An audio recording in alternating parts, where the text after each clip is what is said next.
Aujourd'hui, je vais vous présenter les bases qu'il faut avoir dans la programmation VBA, surtout pour ceux qui sont débutants. Et déjà, bonjour à tous. Donc, on se retrouve cette fois-ci pour aborder les bases pour débuter dans la programmation VBA. Et une chose à savoir, je ne suis pas un développeur, mais j'ai les bases qu'il faut pour pouvoir vous aider à mieux programmer en VBA, avoir les bases qu'il faut et avec ça, vous pouvez faire tout ce que vous voulez. Donc, je ne vais pas trop tarder à commencer. Alors, donc, pour moi, des choses à savoir, c'est que VBA, comme son nom l'indique, ça signifie Visual Basic Application. Et il intègre Excel et ça permet en fait d'automatiser les données, de faire des formulaires et formules dynamiques au lieu d'utiliser des formules dans l'interface Excel. Ça vous permet mieux en fait de protéger vos formules. Donc avec VBA, nous verrons comment on peut créer une formule et la payer dans Excel. Nous verrons également comment afficher à l'écran, comment on appelle, un résultat. Et avant d'en arriver là, déjà, on ira pas à pas, comme je l'ai dit. Et pour programmer en VBA, d'abord, il faut que vous me confirmiez que dans votre fichier Excel, vous avez l'onglet développeur qui est déjà activé. C'est très important. Donc, si vous ne l'avez pas, vous allez dans Fichier. Pour ceux qui ont un Excel anglais, c'est File. Et vous allez dans Options.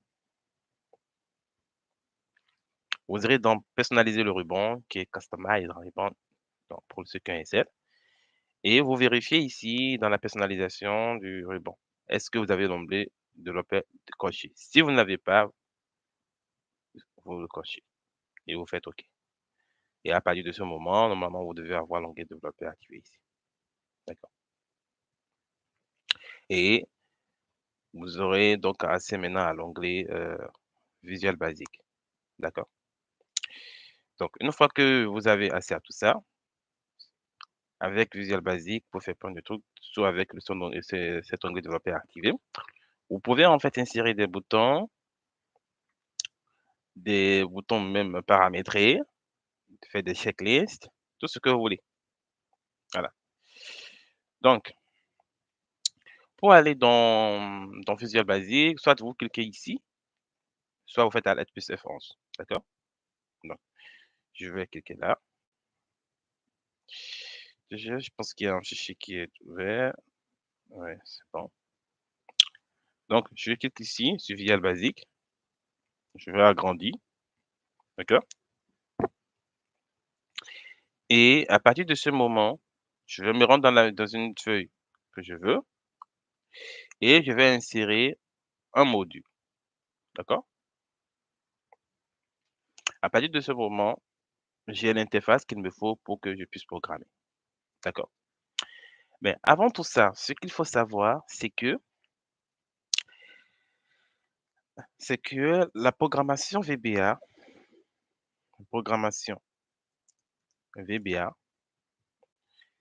tourne autour, tourne autour de deux méthodes procédurales, qui est,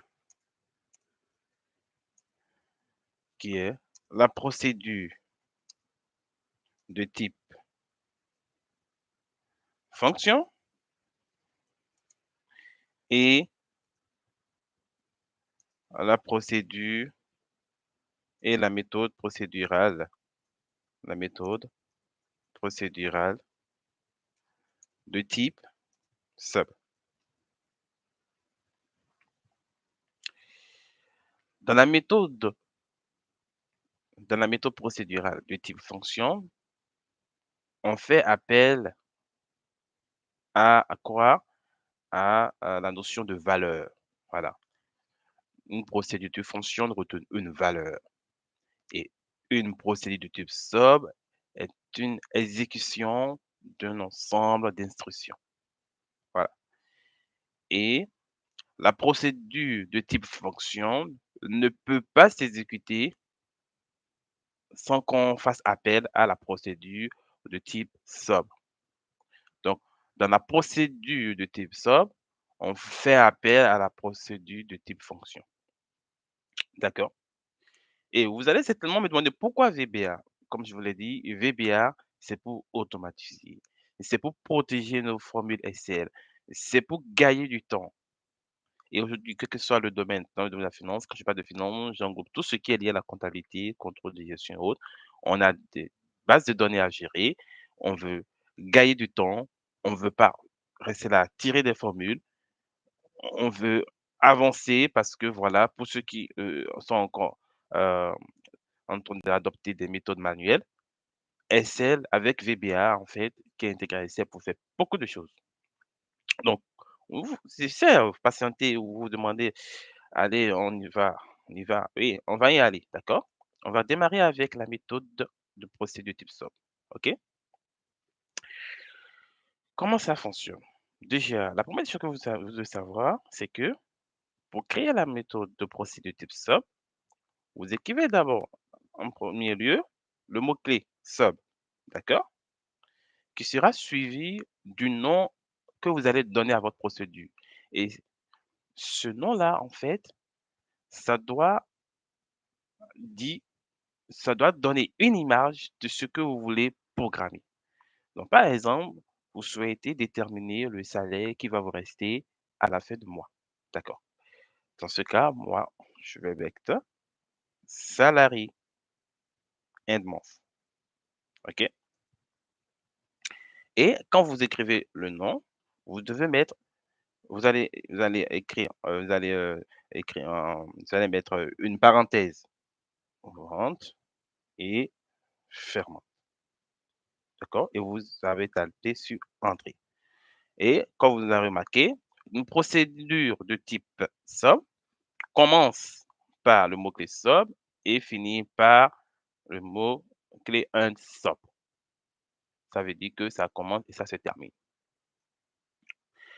À partir de ce moment-là, on est bon.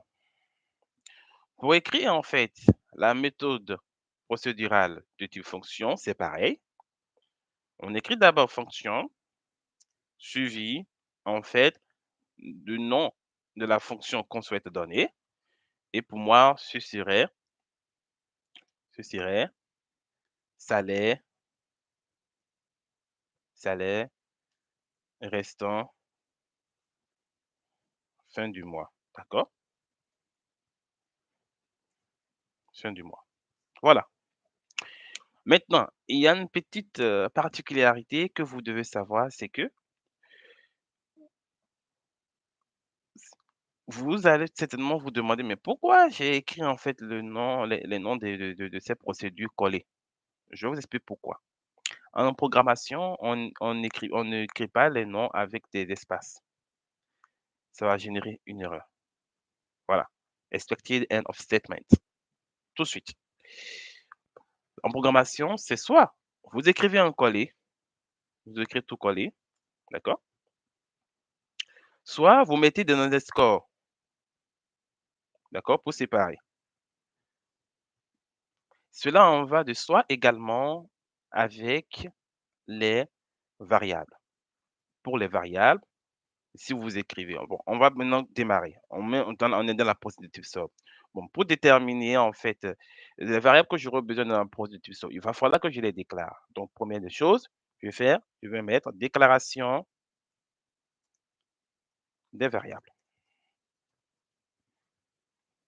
OK. Et à partir de ce moment, comment déclare-t-on une variable? Pour déclarer une variable, on utilise le mot-clé dim comme dimanche. D'accord? Dim comme dimanche. Donc, je tape d'abord le mot-clé dim et je vais taper maintenant le nom de la variable. D'accord? Donc, pour déterminer le salaire qui va me rester à la fin du mois, j'aurai besoin d'abord de mes charges prévisionnelles. Donc, je vais taper charge prévisionnel. As currency. Et après, je vais également déclarer une autre variable qui serait salaire prévisionnel. Salaire prévisionnel, d'accord? Salaire prévisionnel as currency. Voilà. Une fois que je déclare ça, bah, ça veut dire qu'on est bon, n'est-ce pas? Il me faut également une autre variable que je vais appeler salaire euh, après, après déduction des charges prévisionnelles, d'accord? Donc, je vais appeler ça DIM, salaire fin du mois, tout simplement, d'accord? Que je vais déclarer comme variable currency. Oui, je sais, vous vous demandez, mais pourquoi currency? Pourquoi? Mais voilà. Dans la programmation, dans toutes sortes de programmations qu'on fait, il y a ce qu'on appelle les variables. Pourquoi variable? La notion variable vient parce que c'est comme, ça sert de mémoire, d'accord, pour pouvoir stocker nos données, pour pouvoir stocker toute information que nous voulons en fait manipuler par la suite. Donc, les variables sont là pour ça, d'accord? Les variables sont là pour ça. Maintenant, après avoir déclaré les variables, ce que je voulais vous montrer, c'est que ici, que ce soit le nom de la procédure, que ce soit les variables qu'on veut déclarer, on ne met pas des accents aigus, on ne met pas des accents, il faut faire attention à la caster, non? Donc, par exemple, là, j'ai mis accent, ça ne passe pas, parce que quand je vais vouloir manipuler par la suite, il va générer des erreurs. Donc, tout doit être transparent, ça doit être sans accent. Et son espace, parce que si jamais je mets une espace là, entre un nom de variable, égalé, automatiquement, c'est erreur. Donc, veillez à ce que vos noms de variables ou de procédures soient bien collés, ou si vous voulez faire plus joli, vous voulez mettez un underscore tout court, d'accord? Après ça, une fois que c'est bon, parlant de la notion de variable, il y a différentes sortes de variables. Donc, on va les énumérer tout de suite, d'accord? Donc, je vais les mettre en parenthèse ici au niveau des déclarations variables. Nous avons les variables de type string, string pour du caractère. Nous avons les variables de type integer pour les entiers. Nous avons les variables de type double, d'accord, pour les décimales. Pour ceux qui ont fait Python, c'est float. Nous avons les variables de type variant, d'accord. Nous avons les variables de type date. Nous n'avons pas non plus de variables, mais ce qui est le plus courant, c'est ceux-là, d'accord. Donc, on va s'arrêter là. Donc, il y a currency aussi que je vais ajouter. Currency monétaire, pour monétaire, pour ceux qui sont dans la finance, comptabilité et contrôlation, d'accord. Voilà. À partir de ce moment, je peux commencer à programmer. Mais sauf que avant d'en arriver là, je veux déterminer le salaire qui va me rester à la fin du mois après déduction des charges prévisionnelles. Ce qui va se passer par la suite, c'est on va faire ce qu'on appelle affectation des valeurs aux variables. Comme je vous l'ai dit tout à l'heure, les variables, ils servent à stocker des informations que nous allons pouvoir manipuler par la suite. Donc, ici, ce que nous allons faire, nous allons donc affecter des valeurs à chaque variable que nous avons déclarée. Donc, c'est quoi ces variables-là que je vais utiliser pour stocker mes informations? J'aurai besoin de charges prévisionnelles. Je dois définir mes charges prévisionnelles. Je dois définir mon salaire prévisionnel. Donc, on est parti. Donc, charge prévisionnelle serait égal à quoi? Je suppose que je vais dépenser 1000 euros dans mon salaire quand je l'aurai. Mon salaire prévisionnel,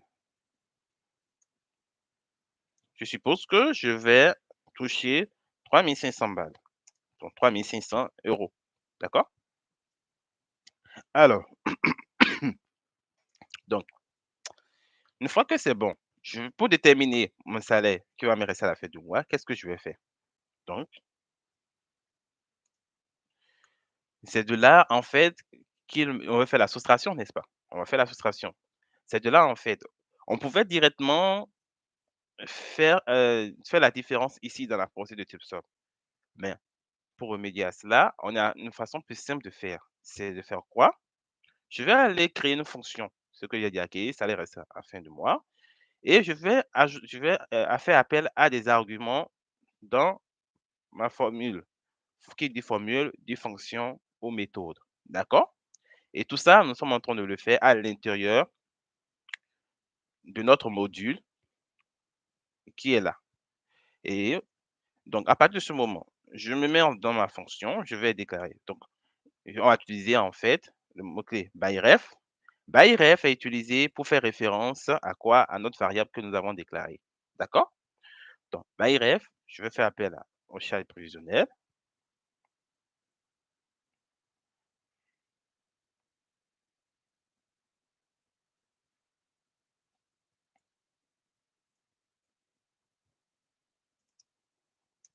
Après, je vais faire appel à salaire prévisionnel.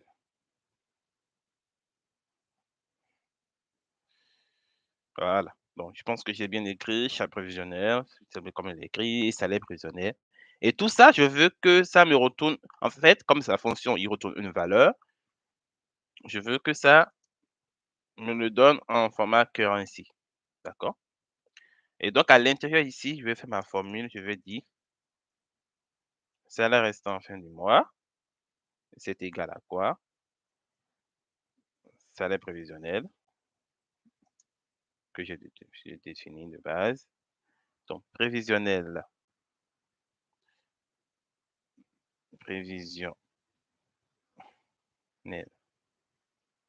Donc, salaire prévisionnel que j'ai défini du mois, moins, moins quoi? Moins mes charges prévisionnelles. D'accord? Voilà. Et c'est tout.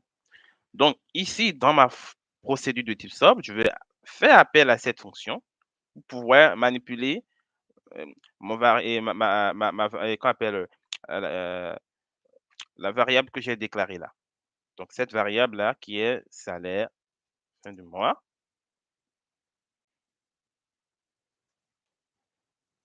à la fin du mois, OK. Je vais donc appeler ma fonction que j'ai créée. Allez, donc fonction c'est salaire restant fin mois plutôt. Donc voilà. Et tout ce que vous avez vu quand j'ai mis, la parenthèse ouvrante, tout de suite, il m'a demandé les arguments que je dois renseigner. Donc je vais taper tout simplement chef prévisionnel et salaire prévisionnel et je vais fermer. Maintenant, je veux afficher en fait ce résultat à l'écran dans une boîte de dialogue et pour le faire, vous faites appel en fait à la fonction MSJBoss. MSJBoss permet d'afficher quelque chose dans une boîte de dialogue. Donc MSJBoss, d'accord? Et je vais taper salaire fin du mois. Je vais fermer. Quand je vais exécuter le programme, donc la procédure que je dois exécuter, vous avez vu, c'est salary and month. Vous ne verrez jamais en fait, la fonction, s'afficher dans les macros. Non, c'est toujours la procédure de type SOB là, qui sera toujours là. Je vais exécute, voilà. Donc, on a dépensé 1 000 €, on a comme salaire défi comme salaire prévisionnel 2 500 et 3 500, donc il va nous rester 2 500. Voilà le résultat. Donc maintenant Je suppose que jusque-là, vous serez capable d'en faire de même, de mettre après la vidéo sur pause et de regarder, n'est-ce pas? Donc, dans ce cas, on va maintenant essayer de vouloir afficher ce résultat dans Excel directement. Donc, on va faire comme ça. Donc, je vais mettre ici, charge prévisionnelle, d'accord?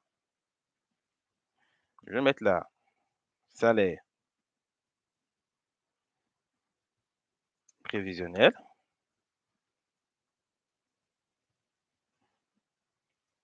Et je vais mettre là, salaire restant, d'accord? Donc, on va faire un petit truc, un petit tableau là.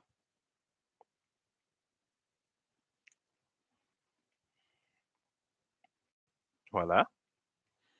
Et en fait, on va afficher la valeur de chaque variable dans, dans Excel, dans ce tableau-là. Donc, pour faire ça, c'est très simple. Nous allons déclarer une nouvelle variable en tant que objet de la feuille que nous sommes en train d'utiliser. Ce qu'il faut retenir aussi, c'est que VBA, c'est un programme orienté objet. D'accord? C'est un programme orienté objet. Donc, pour ceux qui n'ont jamais fait la programmation, ça vous paraît un peu bizarre, mais en fait, quand je parle d'objet, c'est l'intensification d'une classe. D'accord? Donc, on va intensifier notre feuille pour pouvoir pour pouvoir en fait l'utiliser, le manipuler et autres. Donc, objet, c'est l'instance d'une classe. C'est l'instance de quelque chose. D'accord? C'est comme un enfant de quelqu'un, l'enfant d'un parent. Voilà. C'est un peu ça. Donc, dim, on va déclarer dim. On va donc toujours dim s as worksheet. D'accord? Donc, j'ai déclaré une variable en tant qu'objet de la feuille. Donc, ici, je vais mettre ici.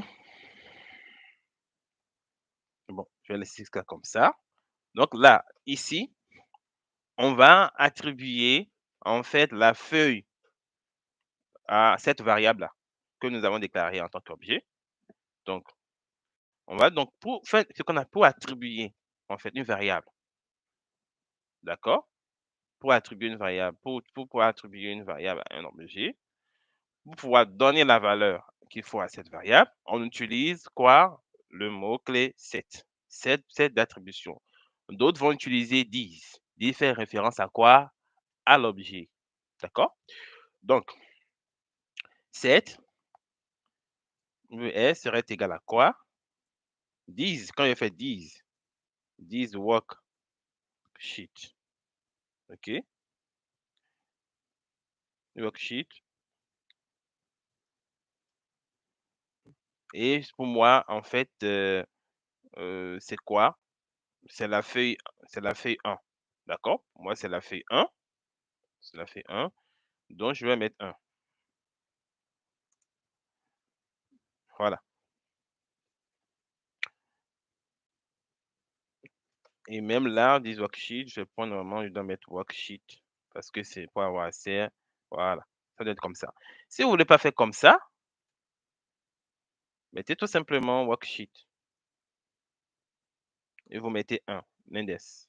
Ou si vous l'écrivez en nombre, vous mettez en fait des codes. Voilà. Donc, set worksheet. Hein? Set, voilà la feuille que nous voulons manipuler. Donc, pour afficher maintenant, comment on appelle, cette valeur-là dans Excel, nous allons faire comme ça. VS point. Donc, nous allons appeler la propriété range. D'accord? Range. Donc, range, il est là. Donc, nous allons aller là-bas. Nous allons regarder là où c'est A2. D'accord? Donc, champ prévisionnel, c'est A2. Donc, A pour colonne, et 2 pour ligne. D'accord? Il y a d'autres qui vont utiliser cells. Celles-là, vous allez devoir lancer d'abord la ligne et après la colonne. Avec range, vous lancez d'abord la colonne et après la ligne. Donc, point value qui serait égal à quoi? On charge prévisionnelle. Après, on va faire appel S range. Toujours, vous faites appel d'abord à la feuille concernée. Et après, qu'est-ce qui va se passer? On va regarder c'est dans quelle cellule se trouve le salaire prévisionnel, c'est B. Donc, on a donc colonne B, ligne 2, d'accord? Colonne B, d'accord? Et ligne 2, donc ça fait B2. Donc, nous allons mettre ici B2. Et après, nous allons faire point value qui serait égal à quoi? Au salaire prévisionnel. À partir de là, nous avons donc déjà, on va donc afficher, comment on appelle, les deux valeurs que nous avons affectées aux deux variables dans ces cellules. Et par la suite, nous voulons également afficher le résultat. Donc, à partir de ce moment, je vais mettre en commentaire le MCBOP. Vous mettez en commentaire, vous mettez Microsoft et vous tapez ce que vous voulez mettre. Donc, je vais afficher aussi le résultat dans la feuille Excel, dans mon tableau. Donc, ce sera quoi? Ce sera pareil. Donc, n'hésitez pas si vous voulez, vous mettez des commentaires. Donc, ES, je vais faire appel à la propriété range. Je vais lui dire, OK, tu m'affiches ce résultat dans la colonne C, ligne 2. Donc, colonne C, ligne 2, point, value serait égal à quoi? Salaire, fin du mois. Voilà. Très bonne ligne de code que nous sommes de taper et c'est intéressant. À partir de ce moment, je vais aller dans ma feuille, je fais Alt F11 pour retourner. Je vais intégrer un bouton. Je vais aller dans développeur. Je fais comme ça. Je vais prendre un bouton que je pourrais moi-même manipuler. Donc, je vais prendre ça. Voilà. Et ce serait, je vais l'assigner en fait, je vais l'affecter à mon programme que j'ai fait. C'est salaire end month. Je fais OK. Et je vais mettre ici, bouton. Je vais donner le nom. Salaire, fin du mois. Salaire restant. Voilà. Je vais mettre calcul de salaire. Calcul.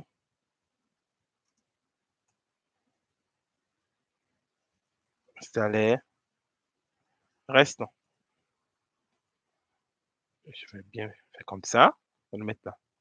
Quand je vais cliquer sur ce bouton, automatiquement, il va m'afficher les valeurs dans ces trois champs-là. Alors, on y va.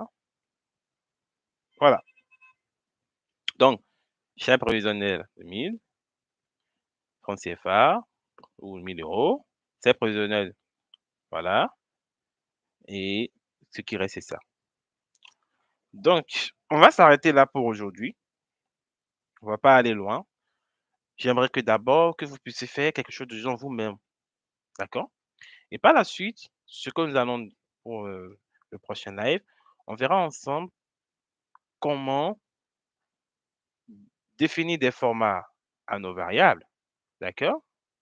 On verra comment, on verra également la notion de la portée d'une variable.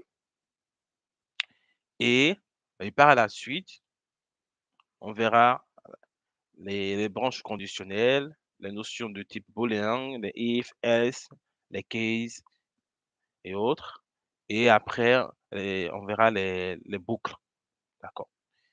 Et par la suite, pour aller en avant, on va commencer par voir ensemble comment, comment on appelle, rechercher la dernière ligne dans un tableau, la première ligne, la dernière colonne et autres, ainsi de suite. Et voilà.